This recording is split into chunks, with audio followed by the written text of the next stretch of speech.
Quando estamos falando de sepse, quanto antes diagnosticarmos e iniciarmos o tratamento correto, maior a chance do paciente sobreviver. Nos próximos minutos eu falarei um pouquinho sobre esse diagnóstico precoce e o manejo inicial no pronto-socorro. Me acompanhe aí. Não dá para a gente começar a falar de sepse sem falar de diagnóstico. O diagnóstico na pediatria é um pouquinho diferente do adulto. Nós não utilizamos o sepse 3, não utilizamos SOFA, QuickSOFA, etc. Na pediatria ainda são utilizados aqueles critérios do começo da década de 2000. Nós vamos falar da SIRS, da Síndrome da Resposta Inflamatória Multissistêmica. Vamos definir SIRS. SIRS eu preciso ter desses 4 itens aqui: febre ou hipotermia, taquicardia, taquipneia ou leucocitose. Eu preciso ter 2 desses 4. Eu tendo 2 desses 4, eu tenho uma síndrome da resposta inflamatória multissistêmica e, associado a um quadro infeccioso, eu chamo de sepse. Sepse grave eu vou chamar quando tem uma sepse com alguma disfunção orgânica, ou pulmonar, ou respiratória, ou renal, mais hematológica, alteração de nível de consciência. Então tem que ter alguma alteração orgânica para eu chamar de sepse grave. Choque séptico eu chamaria quando eu agi nessa sepse grave. Eu fiz expansão volêmica, 40 a 60 ml por quilo, e o paciente não respondeu, aí eu chamo de choque séptico. Essa definição clássica de sepse na pediatria, de 2005, ela ainda é a mais utilizada hoje em dia, quando vemos estudos para definir sepse, e mesmo o Surviving Sepsis, que foi lançado em 2020, ele coloca essa como a principal definição. Em 2017, um consenso mudou um pouquinho isso e deixou um pouco mais abrangente, mas ainda não é o critério mais utilizado. Ele colocou como toda sepse é igual choque séptico. Aproxima um pouco do que nós utilizamos no PAUS, né? Na definição do PAUS. Então não tem essa definição de sepse e choque séptico. Toda sepse é grave e toda sepse grave é um choque séptico. E aí eu vou chamar de sepse quando eu tiver um sinal de infecção, ou seja, alteração da temperatura, eu tiver uma hipotermia ou uma febre, mais algum sinal de hipoperfusão. E aí, o que pode ser sinal de hipoperfusão? Qual que é a alteração circulatória? Então, tem preenchimento capilar prolongado, pulso fino, liveno reticular, extremidades frias, tem preenchimento em flush, pulso amplo, diferença de PA ou mesmo oligúria, ou um rebaixamento de nível de consciência, ou alguma outra disfunção orgânica. Podem ver que não é muito claro como diagnostico sepse na pediatria. Hoje em dia, o que os consensos vêm falando mais é para você individualizar, adaptar a sua realidade local. O importante é você ter um protocolo próprio para fazer o diagnóstico precoce e agir brevemente. Então, a ideia é você ter uma coisa bem sensível para você suspeitar rapidamente e agir o quanto antes para não perdermos a golden hour. A golden hour da sepse é a primeira hora, que é a mais importante, que eu vou discutir agora quais condutas que devem ser tomadas nessa primeira hora para nós termos um desfecho favorável. Então vamos lá. Primeira coisa, esse triângulo eu já usei em algumas aulas. É o triângulo da impressão inicial da criança. Chegou a criança no pronto-socorro com alguma história, suspeita de sepse, alguma coisa assim do tipo, eu vou ver essas 3 coisas: aparência, respiração e cor. Tem alteração em qualquer uma dessas daí. Já liguei o trigger do protocolo sepse. Esse paciente, em 1 hora, tem que estar com tudo resolvido. Ele já tem que estar com acesso antibiótico colhido, já tem que estar indo para estabilidade hemodinâmica. Beleza? Não tem alteração em nenhuma dessas 3. Mas, ainda assim, eu posso suspeitar, pode ser sepse. Esse outro paciente, eu não vou ficar tão tranquilo com ele. Eu posso ir atendendo ele aos poucos, mas eu tenho 3 horas para definir se é sepse ou não. Essa foi uma das novidades do Surviving Sepsis de 2020. Ele colocou essa diferença. Se é um paciente que já tem sinais de choque, já tem sinais de instabilidade, 1 hora para agir prontamente. O que não tem nenhum sinal de estabilidade ainda. Eu estou naquela dúvida, será que é sepse mesmo? Será que é não? Eu abri meu protocolo, só que ainda não defini se é sepse mesmo ou não. Eu tenho, no máximo, 3 horas para terminar essa ação. Beleza? Bom, mas vamos falar do paciente grave, que esse é o que mais importa. O paciente que teve qualquer alteração, nesse triângulo, né, alteração de aparência, então nível de consciência, respiração ou cor, ele vai ser atendido na nossa sala de emergência. E eu vou monitorizar ele. Na monitorização, o que eu vou monitorizar? Saturação, PA, frequência cardíaca, ritmo cardíaco, temperatura, Enfim, monitorização completa. Oxigênio. Vamos oferecer oxigênio de alto fluxo, uma máscara não inalante, uma Venturi 50%. Obter um acesso venoso. A depender da gravidade, se você não estiver conseguindo acesso venoso, lembrar que o acesso intraósseo pode ser indicado nesse momento. Daqui a pouco eu vou falar um pouquinho mais disso. Exames. Aproveitou para pegar acesso, já coleta os exames, o famoso kit sepse. E lembrar do destro. O destro na sepse é importante, porque temos que corrigir a glicemia o quanto antes. Quando eu falei do kit sepse de exames, tem alguns mais importantes, outros que vão ser individualizados caso a caso. Os mais importantes são esses daí que estão listados. Então, hemograma, hemocultura, fundamentais. O hemograma, eu preciso saber o HB do paciente. A depender do choque, não está melhorando o volume, droga, etc., pode ser que precisamos de transfusão, certo? Após droga vasativa, etc., pode ser que o paciente precisa de sangue. Então é importante eu saber como está o HB dele. E aí lembrar de já coletar também uma tipagem sanguínea. Hemocultura, antes do antibiótico sempre entrar. Glicemia, o cálcio iônico. O cálcio é um íon essencial. O paciente pode evoluir com disfunção miocárdica. Temos que deixar ele com cálcio normal, tá bom? E tem que ser dentro dessa primeira hora, essa ação rápida. Sódio, potássio, o lactato, que apesar de não prever paciente mais grave ou não, pode servir para o segmento do nosso paciente, que pode ser interessante. A gosimetria arterial e as outras coisas para a gente ver se o paciente está tendo disfunção orgânica. Então, função renal, função hepática, o próprio coagulograma, o PCR pode ser interessante e individualizar caso a caso para investigar o foco, se você vai coletar algum exame ou outro. Beleza, então, levamos o paciente para a sala de emergência, monitorizamos, oferecemos oxigênio, acesso venoso, coletamos exames na hora de pegar o acesso venoso e já fizemos o destro, vamos fazer nossa avaliação sistemática. A avaliação sistemática é aquele famoso ABCDE. Nós vamos examinando o paciente por sistemas e esse ABCDE é de propósito, porque é o que mata primeiro. Então, notei alguma coisa que eu preciso intervir, logo eu já intervenho para poder ir terminando essa avaliação. Primeira coisa que nós vamos ver no A é a via aérea. Eu vou olhar, essa via aérea está obstruída ou não está obstruída? Se ela está obstruída, ela é preservável? Ou eu preciso já entubar esse paciente, já garantir essa via aérea? Além disso, vamos posicionar a via aérea adequadamente, colocando um coxim. Lembrar, no lactente, o coxim vai em região escapular. Na criança maior, isso daí, pelo pausa é 1 ano, né? Na prática, seria criança acima de 2 anos, né? Não mais lactente, colocar em região occipital para alinhar os eixos, posicionar a via aérea e permitir uma melhor oxigenação. No B, o que nós vamos avaliar? A avaliação respiratória completa. Então eu vou ver frequência respiratória, se ele tem alguns esforços respiratórios, se tem batimento de asas de nariz, tem alguma retração, ver a expansibilidade, a ausculta e a saturação. Muito importante. E aí eu vou intervir. O paciente não está mantendo a saturação boa? Oxigênio alto fluxo, se você esqueceu de colocar lá no MOV, já coloca aqui, deixar ele com uma máscara não reinalante ou com uma máscara de Venturi. Se estava já com essas daí, está com um conforto respiratório muito importante, será que ele não precisa de um high flow, né, um catéter nasal de alto fluxo? Se você tiver no seu serviço, é interessante utilizar, está cada vez mais comum utilizar ele, né?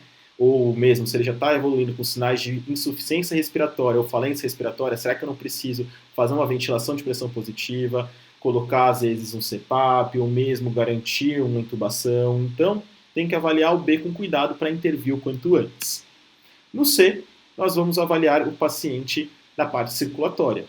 Então, primeira coisa, tempo de enchimento capilar. Vou ver se está em flush, seria aquele que você colocava em poucos segundos ele já aparecia, ou se ele está lentificado. Eu vou chamar de lentificado quando está acima de 2 segundos. Pulso, vou palpar pulso periférico e pulso central. Lembrar que no lactente, pulso central, eu vou palpar braquial. Na criança maior, palpo carotídeo. Beleza? O femoral é um pulso central que serve para as duas idades. Então, tive dúvida na hora, posso palpar o femoral, que serve para todas as idades. É um pulso central interessante. PA, vou falar daqui um pouquinho, no próximo slide, um pouquinho qual vai ser o nosso alvo de pressão arterial. Frequência cardíaca, ritmo cardíaco e lembrar de auscultar o coração. O nosso alvo da PA, a gente vai olhar para a PA sistólica, é aquele que já falamos em algumas outras aulas, 70 mais 2 vezes a idade. Paciente abaixo disso, ele está com choque hipotensivo, choque descompensado. E então, é um paciente que eu tenho que agir mais rapidamente para ele. Lembrar que hipotensão é o último dos sinais vitais do choque na pediatria, né? É o último dos sinais vitais que altera. Então, se a criança já está evoluindo com hipotensão, temos que agir o mais rápido possível, porque ela podemos perder tempo e o desfecho não ser favorável. Então, quando a criança está 70 mais 2 vezes a idade, até os 10 anos, né? Então até 90. Então, a criança maior de 10 anos a gente vai considerar 90, abaixo dessa idade 70 mais 2 vezes a idade. Tá? Abaixo desse valor, vou considerar como choque hipotensivo ou choque descompensado. Percebi alteração no C, parecendo o mesmo que temos na sepse, vou iniciar a expansão volêmica. Como que eu vou fazer essa expansão volêmica? A expansão volêmica é com cristalóide, então é o soro fisiológico ou o ringer lactato. Vou fazer de 10 a 20 ml por quilo em bolos, vai ser rápido. Então vai correr 5 a 10 minutos, vou fazer essa infusão de soro fisiológico. Atentar-se para quem? Pacientes que têm alguma cardiopatia, recém-nascidos, prematuros, ou que já não lidem muito bem com o volume, tem alguma coisa de base que possa já favorecer uma congestão, eu não vou começar com esse 20 ml por quilo, vou fazer 10 ml por quilo, vou tomar mais cuidado nessas alíquotas. O mais importante é sempre eu avaliar os sinais de congestão antes e depois da expansão. Como que eu avalio esses sinais de congestão? Ausculta. Se o paciente tem estertoração na ausculta pulmonar, isso é um sinal de congestão. Palpação do fígado. O fígado está rebaixado, está palpando o fígado uns 2, 3 centímetros. Cuidado, esse paciente pode estar congesto, então eu não vou ficar fazendo tanto volume para ele. Eu fiz a expansão volêmica, depois que terminou a expansão volêmica, eu vou reavaliar como está toda a circulação dele, né? Na verdade o A, B, C, D, E, mas eu vou avaliar como está toda a circulação dele, se ele respondeu à expansão, e vou ver como que ficou a tolerância, se ele tem estertoração ou se o fígado dele rebaixou. O máximo que nós vamos fazer é 40 a 60 ml por quilo. Mas se o paciente apresentar qualquer sinal de congestão, nós interrompemos e já pensamos em passar por um degrau acima, entrar com uma droga vasoativa. Tá bom? Então, por isso que é importante essa avaliação, antes e depois, para a gente ver como que está os sinais de congestão do paciente. O ultrassom point of care, ele vem ser uma ferramenta como extensão do exame físico muito interessante nesse momento. O que dá para a gente ver no ultrassom point of care que pode ajudar no manejo do choque? Dá para fazer ultrassom do pulmão e ver se tem linhas B, que seriam sinais de congestão. Dá para ver a contratilidade miocárdica no eco, point of care, e dá para a gente também olhar a veia cava, para ver se ela está colabada, se ela está distendida, para ver como que está a tolerância de volume desse paciente. Então, o ultrassom point of care, nesse momento de avaliar sinais de congestão, ele é muito interessante. Paciente, fizemos lá 40 a 60 ml por quilo, paciente, ou menos, né? O paciente melhorou a perfusão, o choque resolveu, não dou mais fluido. Vou considerar dar algum soro de manutenção, alguma coisa do tipo, a depender de como está o paciente. Vou manter ele monitorizado, porque eu sei que nas próximas horas pode ser que ele evolua mal. Lógico, eu estou falando só da conduta do choque. A gente vai tomar outras condutas que são comuns para todas as sepses. Esse paciente já vai estar com antibiótico. Tá? Vai estar coletado os exames e vamos agir também. Se tiver alguma disfunção hidroeletrolítica, alguma disfunção de outro órgão, também vamos agir. Tá? Mas na parte do choque, a expansão, choque melhorou, choque resolveu, melhorou a perfusão, eu não vou fazer mais fluido. Choque não resolveu, eu vou partir para a droga vasoativa. Então, manteve estabilidade hemodinâmica após 40 a 60 ml por quilo, ou teve algum sinal de congestão, ou tiver qualquer disfunção cardíaca na avaliação do eco, eu vou entrar com droga vasoativa. Se o choque for frio, o paciente está com extremidades frias, tem preenchimento capilar lentificado, a droga de escolha vai ser a epinefrina. Se tiver com choque quente, que é mais comum nas crianças maiores e adultos, que é com tempo de enchimento capilar em flush, pulsos amplos, esse paciente eu vou entrar com norepinefrina. Lembrar que as duas drogas, o ideal é entrarmos com elas em acesso central, ou mesmo intraósseo, se nós não tivermos o acesso periférico bem bem definido. Mas elas podem ser iniciadas em acesso periférico sim, tanto uma quanto outra, mas já pensando numa transição, porque pode dar muito efeito colateral. O acesso intraósseo, ele vai estar indicado quando tiver um choque na impossibilidade do acesso periférico. Então eu tenho um choque já, que eu fiz volume, está refratário, perdi o acesso não está muito legal, lembrar que eu posso pegar o acesso intraósseo. Tem um videozinho lá no nosso Instagram mostrando uma técnica de como pegar o acesso intraósseo. Dá uma conferida lá que está bem legal. Antibiótico na primeira hora é fundamental. O quanto antes entrarmos com antibiótico, antes vamos estar combatendo as bactérias e combatendo o processo de sepse. Coletou nos exames lá a hemocultura, começa com antibiótico de amplo espectro. O que a gente mais costuma usar? Ceftriaxone. Mas pode ser o do protocolo do seu serviço, ou depender, às vezes o paciente tem uma imunodeficiência, colonizado e tal, vai mudar o antibiótico que eu vou entrar. Mas lembrar que tem que ser um antibiótico de amplo espectro e com hemocultura antes. No D, vou avaliar disfunção neurológica. Glasgow a gente não vê no PAUS, na sala de emergência, porque ele seria demorado, ele é mais útil quando estamos falando de trauma. Na sala de emergência, nós vamos usar essa escala simplificada, o AVDI. Eu vou ver se o paciente está alerta. Se ele não está alerta, ele responde a estímulo de voz. Se ele não responde a estímulo de voz, responde a estímulo doloroso. Se não responde a estímulo doloroso, se ele está inconsciente. Avalie as pupilas para ver se elas são fotorreagentes ou não. E lembrar do destro. Se o paciente tiver uma hipoglicemia, lembrar de fazer o push de glicose e corrigir imediatamente, tá bom? No nosso Instagram também temos um post sobre hipoglicemia que está mostrando como fazer essa correção de forma adequada. Meio a 1 grama por quilo, vamos fazer esse push para combater também todas essas funções e ajudar o paciente, dar um substrato para ele a vencer a sepse. Por último, exposição. Tira toda a roupa, vê se não tem nenhuma lesão de pele, não tem nenhum sinal de alguma outra coisa. Avalia a temperatura, e aí, se está com febre, tem que tratar a temperatura agressivamente, vai dar dipirona, vai dar paracetamol, vai dar o que for. Vê se não tem nenhuma hemorragia significativa, algum sinal de fratura e etc. Beleza? Após isso, que a temperatura eu coloquei para lembrar que tem que tratar agressivamente. Então, se eu percebi a febre, lembrar que tem que dar antitérmico para esse paciente. Após isso, nós vamos fazer a avaliação secundária. E aí, o famoso sample. Eu vou ver sinais e sintomas que o paciente estava apresentando, se ele tem alguma alergia, antes de dar a medicação, qualquer uma das medicações, já pergunta dessa alergia antes, só está aqui para você não esquecer. Medicamento que ele usou, ou que ele usa, se ele tem algum antecedente, líquidos, a gente vai ver qual foi a última refeição dele, a última coisa que ele comeu, e o evento que trouxe ele ao pronto-socorro. Nessa avaliação secundária, depois que eu agir prontamente para o paciente que está gravemente enfermo, eu vou tentar entender melhor a história. Lógico, na vida real, isso é feito concomitante. Está explicado dessa forma de avaliação primária e avaliação secundária na aula para você ficar uma forma mais didática e você não esquecer de nada. Mas lembrar que é tudo feito de forma concomitante. Fora isso, outra coisa que nós vamos fazer nesse momento é exame físico completo.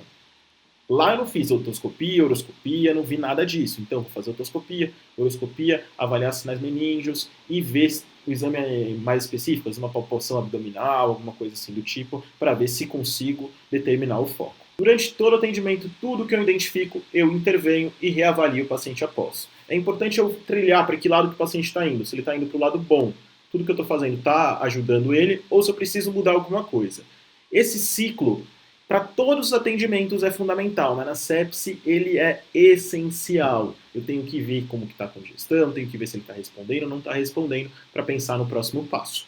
Beleza?